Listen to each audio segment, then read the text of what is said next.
기독교 강요 제3권 제4장 스콜라 신학자들의 회개론. 복음의 순결성과는 전혀 다름. 고해와 보속에 대한 논의. 1절에서 6절. 고해와 통해에 관한 스콜라 신학자들의 가르침과 그들이 주장하는 성경적 근거. 1절. 회개에 대한 스콜라 신학자들의 가르침. 자, 이제부터는 스콜라주의의 궤변가들이 회개에 대하여 가르친 내용을 살펴보기로 하자. 모든 것을 다 다루자는 것이 나의 본래의 의도가 아니기 때문에 이에 대해서는 가능한 한 간결하게 다루고 넘어갈 것이다. 그렇게 하지 않으면 본래 교리를 위한 짧은 안내서로 만들려고 계획한 이 책이 모든 한계를 넘어서 버리고 말 것이다. 그들은 복잡할 것이 없는 이 문제를 그렇게 방대한 책들을 통해서 복잡하게 다루어 놓았기 때문에 그들이 만들어 놓은 진흙탕에 한번 빠지게 되면 거기서 빠져나오기가 여간 어렵지 않게 되어 있다. 먼저 회개에 대한 그들의 정의만 보더라도 회개가 무엇인지를 그들이 전혀 이해하지 못했다는 사실이 분명히 드러난다. 그들은 고대의 교부들의 책들에서 이런저런 상투 용어들을 취하는데 그것들이 회개의 의미를 전혀 전달해 주지 못하는 것이다. 예를 들면 회개한다는 것은 과거에 지은 죄들을 슬퍼하는 것이요 또한 슬퍼할 죄를 범하지 않는 것이다 라거나 회개란 과거의 악행에 대해 애통하는 것이요 또한 애통할 악행을 다시는 범하지 않는 것이다 라거나 스스로 범하였음을 뉘우치는 행위에 대해서 슬퍼함으로 자기 자신에게 보복하는 것이다 라거나 또는 스스로 범하였거나 스스로 동의한 악행에 대한 마음의 슬픔이요 영혼의 쓰라리입니다. 같은 것들이다. 이런 교부들의 진술들이 매우 합당하다는 것은 인정하기로 하자. 물론 반론을 제거하고자 하는 마음만 먹으면 얼마든지 어렵지 않게 이를 부인할 수가 있지만 말이다. 그러나 그들은 회개를 정의하고자 하는 의도로 이런 진술들을 한 것이 아니다. 회개하는 자들을 향하여 범죄를 저질렀다가 구원을 받은 후에 다시 똑같은 범죄에 빠져서는 안 된다고 권면하기 위해서 그런 진술을 한 것이다. 이런 류의 모든 진술들을 정의로 삼고자 한다면 이것들 외에도 취해야 할 좋은 진술들이 많다. 예를 들어서 크리소스톰의 다음과 같은 진술이 그럴 것이다. 회개란 죄를 제거하는 양약이요 하늘로부터 주어지는 선물이요 놀라운 능력이요 율법의 힘을 능가하는 은혜다. 후대의 스콜라 신학자들이 가르친 교리는 이 교부들의 정의보다 더 못하다. 그들은 겉으로 행하는 행위를 너무나 고집하는 나머지 그들의 방대한 저서들을 다 읽어보아도 회개란 육체를 제어하며 잘못을 책하고 벌하는 역할을 담당하는 징계요 고행이라는 내용 이외에는 아무것도 없는 것이다. 그들은 내적인 마음의 새로워짐과 삶의 진정한 변화에 대해서는 놀라울 만큼 침묵을 지킨다. 사실 통회와 하등 통회에 대해서는 많은 이야기를 한다. 그리하여 온갖 실수들을 구실로 심령들을 괴롭히고 그들을 근심과 불안의 바닷속에 집어넣는 것이다. 그러나 마음에 그렇게 깊은 상처를 주고서는 몇 가지 의식들을 가볍게 뿌려줌으로써 그 쓰라린 상처를 치료하려 하는 것이다. 그들은 회개를 이렇듯 교묘하게 정의하고는 그것을 다시 마음의 통회, 입술의 고백, 그리고 행위를 통한 보속으로 구분한다. 그들은 자기들이 3단 논법의 체계를 세우는 데 평생을 바친 것처럼 보이기를 바라지만 그들이 제시해 놓은 회개에 대한 정의나 이런 구분은 그렇게 비논리적일 수가 없다. 그들이 해놓은 정의를 근거로 가령 이런 식으로 생각을 전개한다고 해보자. 곧 과거에 지은 죄들에 대하여 슬피 울고 슬피 울 죄를 다시 범하지 않고 과거의 악행들에 대해 애통하고 애통할 악행을 저지르지 않고 스스로 범한 것을 뉘우치는 행위에 대해서 벌을 가하는 등등의 일은 구태여 입으로 고백하지 않아도 누구나 다 할 수 있는 것이라고 말이다. 이런 식의 논리 전개는 사실 변증가들 사이에서 아주 흔히 볼 수 있는 것이었다. 이럴 경우 그들이 말하는 그 세 가지 구분이 어떻게 유지되겠는가? 사람이 참으로 통회하면서도 고백하지 않는 경우는 고백이 없이도 회개가 존재하게 될 것이 아닌가? 이에 대해서 그들이 만일 이런 구분은 성례로서의 회개에 해당되며 혹은 회개의 정의에는 포함시키지 않았지만 지극히 완전한 형태의 회개에 해당하는 것으로 이해하여야 한다고 답변한다 해도 회개를 좀 더 상세하고 명확하게 정의하지 않는 책임은 그들에게 있는 것이며 그들의 정의를 근거로 한 나의 논지를 체크할 수는 없을 것이다. 나는 우둔하여 어떤 문제에 대해서든 논쟁이 있을 때마다 항상 문제를 정의 자체에 근거하여 따진다. 사실 정의가 논쟁 전체의 관건이요 근거가 되기 때문이다. 그러나 그런 일은 교사들의 할 일로 접어두고 여기서는 각 부분들을 차례로 살펴보기로 하자. 그들이 잘못 엄숙한 자세로 신비라고 떠벌리는 사소한 내용들은 무시하고 지나치기로 한다. 그러나 그것들을 몰라서 그렇게 하는 것이 아니다. 그들이 아주 기술적으로 교묘하게 논리를 전개한다고 생각하는 그런 내용들을 모두 살피고 조사하려 해도 별로 수고스러운 일이 아닐 것이다. 그러나 그런 사소한 내용들을 꼼꼼히 따지자면 쓸데없이 독자들을 피곤하게 만들 뿐 아무런 소득이 없을 것이다. 그들을 감동시키고 자극시키는 문제들, 그리고 그들이 그토록 비참하게 얽혀있는 문제들을 보면 과연 그들이 아무것도 알지 못하면서 이러쿵저러쿵 떠든다는 사실이 금방 드러난다. 예를 들어서 어느 한 가지 죄에 대해서 회개하면서 동시에 다른 죄들을 계속 고집스럽게 범할 경우 과연 하나님께서 기뻐하시겠느냐 하는 문제나 하나님께서 가하신 형벌들이 과연 보속을 이룰 수 있느냐 하는 문제나 한편 날마다 행하는 회개는 오로지 사소한 죄에 대해서만 하는 것이라고 사악하고도 불경스럽게 규정해 놓고는 치명적인 죄에 대해서는 과연 회개를 여러 번 거듭할 수 있는가 하는 문제들을 따지고 논하는 것이다. 또한 이와 비슷하게 회개가 배가 파손된 후에 만나는 두 번째 널빤지라고 하는 히에로니무스의 진술에 근거하여 극심한 오류로 자기들 스스로를 크게 괴롭히기도 한다. 이런 논의들을 통해서 그들은 자기들이 처절한 마비 상태에서 각성하여 자기들의 과오의 1000분의 1이라도 느끼고 깨달은 적이 한 번도 없다는 사실을 스스로 입증해 주고 있는 것이다. 2절 마음의 통회에 대한 그릇된 가르침이 양심을 괴롭힘. 그러나 독자 여러분들은 지금 우리가 다루고 있는 문제가 나귀의 그늘에 대한 논쟁이 아니라 무엇보다 더 심각한 문제, 곧 죄사함에 대한 문제라는 것을 유념해야 할 것이다. 그들은 회개에 대하여 세 가지를 마음의 통회, 입술의 고백, 그리고 행위를 통한 보속을 요구하면서 동시에 죄사함을 얻기 위해서는 이 세 가지가 필수적이라고 가르친다. 그러나 신앙의 문제 전반에 있어서 우리가 알아야 할 가장 분명한 것이 있다면 그것은 바로 무슨 이유로 어떤 법에 의해서 어떤 조건에서 어느 정도나 쉽게 혹은 어렵게 죄사함을 받을 수 있느냐 하는 것이며 이에 대해서 우리는 가장 확실하게 깨달아야 하는 것이다. 이에 대한 지식이 분명하고 확실해지지 않으면 양심의 안식도, 하나님과의 화평도, 확신이나 안심도 도저히 얻을 수가 없고 계속해서 떨며 흔들리고 불안 가운데서 괴로워하고 근심하며 하나님이 보시는 것을 싫어하고 그것을 피하여 도망하게 되는 것이다. 그런데 죄사함이 만일 그들이 붙여놓은 그런 조건들에 달려 있다면 우리로서는 그보다 더 비참하고 비통한 일이 없을 것이다. 그들은 통회를 죄사함을 받기 위한 첫걸음으로 제시하면서 그것도 합당한 통회, 곧 의롭고 충만한 통회여야 한다고 주장한다.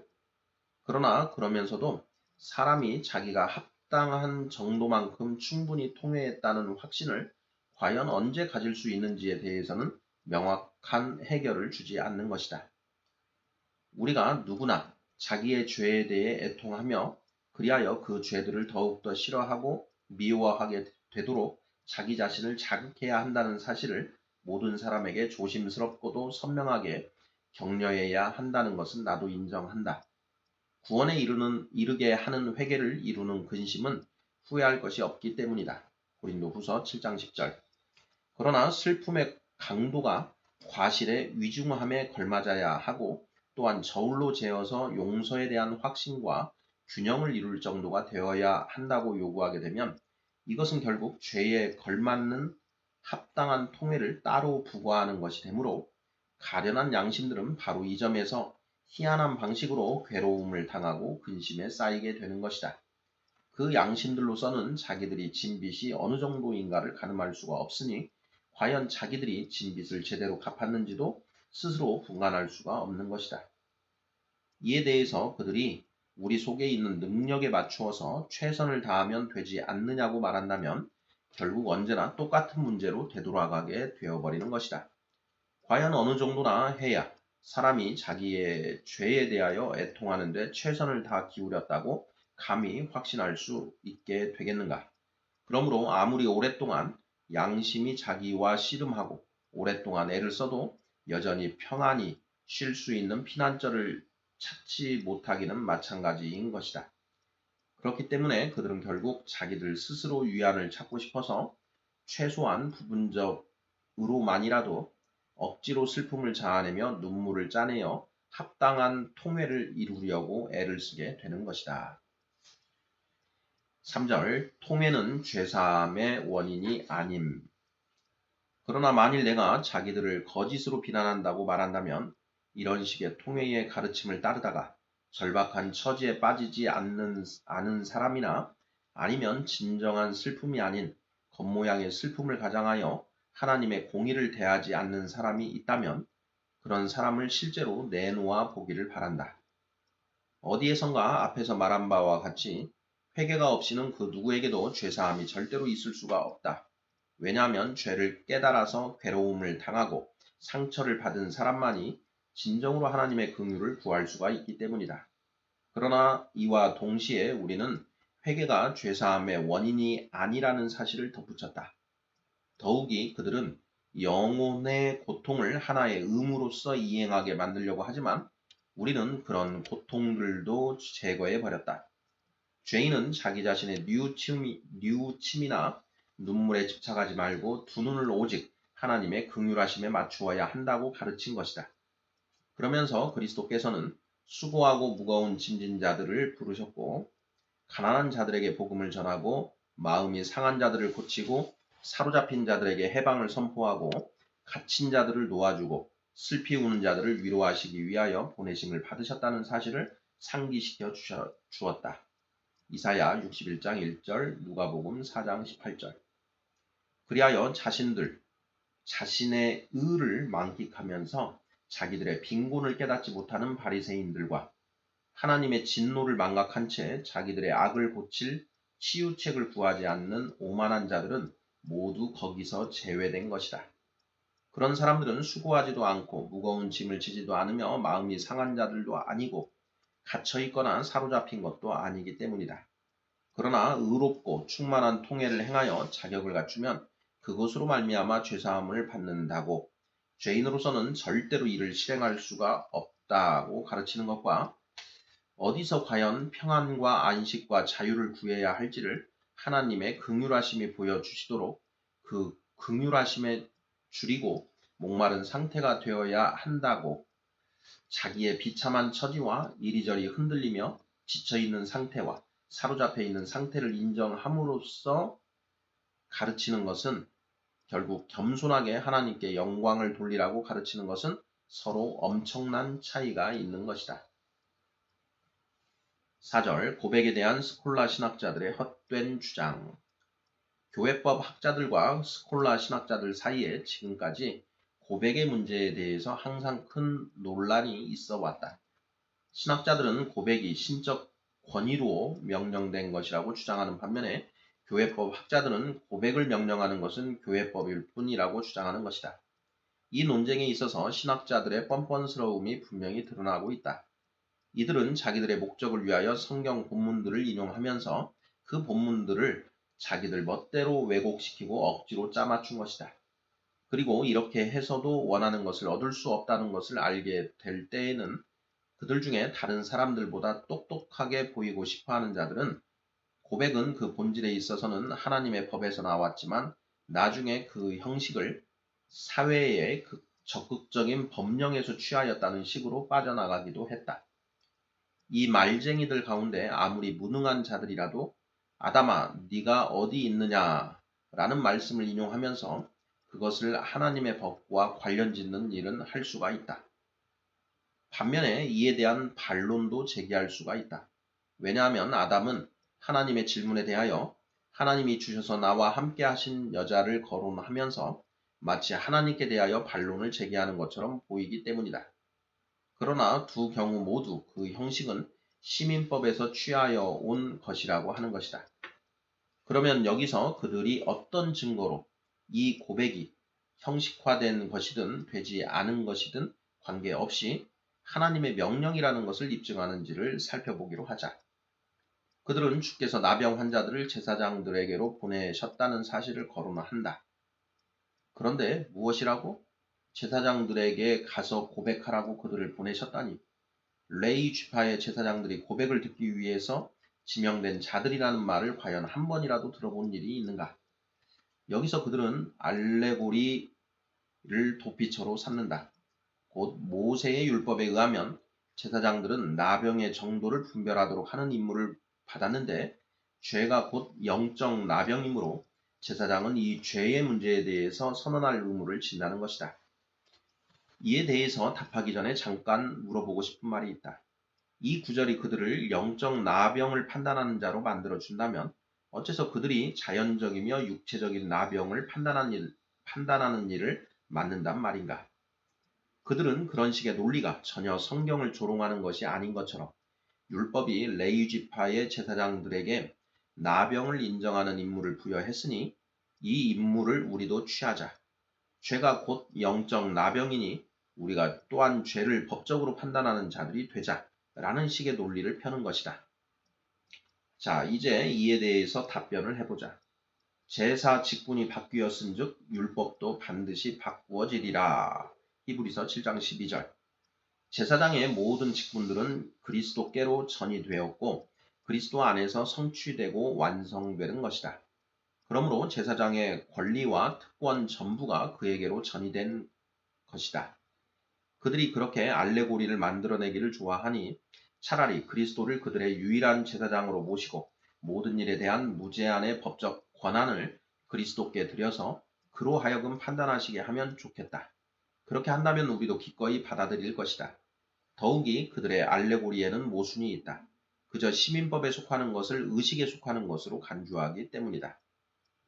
그렇다면 그리스도께서는 어째서 나병 환자들을 제사장들에게로 보내셨을까? 그것은 제사장들로부터 율법을 어긴다는 비난을 받지 않기 위함이었다. 율법에 의하면 나병에 걸렸다가 나은 사람은 반드시 제사장에게 보이고 제물을 드려 속죄하도록 되어 있었던 것이다. 그리하여 그리스도께서는 나병을 고쳐주시면서 율법의 계명대로 하도록 명령하신 것이다. 가서 제사장들에게 너희 몸을 보이라. 누가복음 17장 14절. 제사장에게 내 몸을 보이고 모세가 명한 예물을 드려 그들에게 입증하라. 마태복음 8장 4절. 이 이적이 제사장들에게는 큰 증거가 되었을 것이었다. 과거에 그들이 나병 환자라고 선언한 그 사람들을 이제는 그 병이 나았다고 선언하게 되었으니 말이다. 차마 그렇게 하고 싶지 않았지만 어쩔 수 없이 그들이 그리스도께서 베푸신 이적의 증인들이 되지 않았는가. 그리스도께서는 그의 이적을 제사장들로 하여금 조사하도록 허용하신 것이다. 그들로서도 그의 이적을 도저히 부인할 수가 없었다. 그런데 그들이 여전히 회피하려 하기 때문에 이 이적이 그들에게 하나의 증거의 역할을 하는 것이다. 그리하여 다른 구절에서는 천국 복음이 모든 민족에게 증언되기 위하여 온 세상에 전파되리니 라고 말씀하며 마태복음 24장 14절 너희가 총독들과 임금들 앞에 끌려가리니 그들과 이방인들에게 증거가 되게 하려 하심이라. 마태복음 10장 18절 이렇게 말씀하는 것이다. 곧 그들이 하나님의 심판대 앞에서 더욱 강력하게 정죄받을 것이라는 것이다. 그러나 그들이 크리소스톰의 견해를 따르기를 원한다면 그는 또 그리스도께서는 유대인들 때문에 곧 율법을 어기는 자로 간주되지 않기 위하여 그 일을 행하셨다고 가르쳤다는 사실을 알아야 할 것이다. 그러나 그리스도께서 친히 제사장들에게 심지어 입을 막지 않으면 언제나 복음을 거슬러 소리를 질러대는 그런 공공연한 복음의 원수들에게도 모든 법적인 권리를 맡겨두신 사실을 그렇게 선언하고 계시는데 그런 분명한 문제에 대해서 사람의 지지를 구한다는 것은 정말 부끄러운 일이 아닐 수 없을 것이다. 그러므로 교황파의 사제들이 그 제사장의 권리를 보유하려 한다면 그것은 바로 그리스도를 저주하는 일을 억지로라도 막을 필요가 있는 그런 사람들과 공공연하게 한편이 되는 것이다. 그러나 참된 그리스도의 사역자들은 그런 제사장의 권리와는 아무런 상관이 없는 것이다. 5절 알레고리의 해석법. 그들은 동일한 근거에서 즉 알레고리에서 두 번째 논지를 이끌어낸다. 마치 알레고리가 아니면 교리를 확증할 수가 없기라도 한 것처럼 말이다. 알레고리가 그렇게 가치가 있는 것이라면 내가 그들보다도 더 그럴듯하게 알레고리를 적용시킬 수 있다는 것을 보여주겠다. 그들은 주께서 제자들에게 부활한 나사로를 풀어주어서 다니게 하라고 명령하셨다고 말한다. 요한복음 11장 44절. 첫째로 그들의 이런 주장은 거짓이다. 주께서 제자들에게 그런 말을 하셨다는 기록이 어디에도 없기 때문이다. 주께서 죽은 자를 몸으로 접촉하지 않고 오직 음성으로만 다시 살리신 사실을 볼 때 이 말씀은 오히려 유대인들에게 하신 것일 개연성이 훨씬 더 높다. 주님의 이적이 조작이라는 의심의 여지 없이 입증되고 그리하여 그의 크신 능력이 드러나도록 하기 위하여 그 자리에 유대인들이 많이 와 있었던 것이다. 그러므로 나는 이 사건을 주께서 유대인들로 하여금 온갖 사악한 의심을 버리도록 하시기 위하여 그들이 직접 무덤에 돌을 굴려내고 썩은 시체의 냄새를 맡고 죽음의 확실한 증표들을 목격하고 오직 주의 말씀의 능력만으로 그가 살아나오는 것을 보고 살아나오는 그의 몸을 그들이 맨 처음 만지도록 하신 것이라고 해석한다. 크리소스톰의 견해도 이와 동일하다. 그러나 가령 주님의 그 말씀이 제자들에게 하신 것이라고 생각해보자. 그러면 우리의 반대자들은 무엇라고 하겠는가? 주께서 사도들에게 풀어주는 권한을 주셨다고 하겠는가?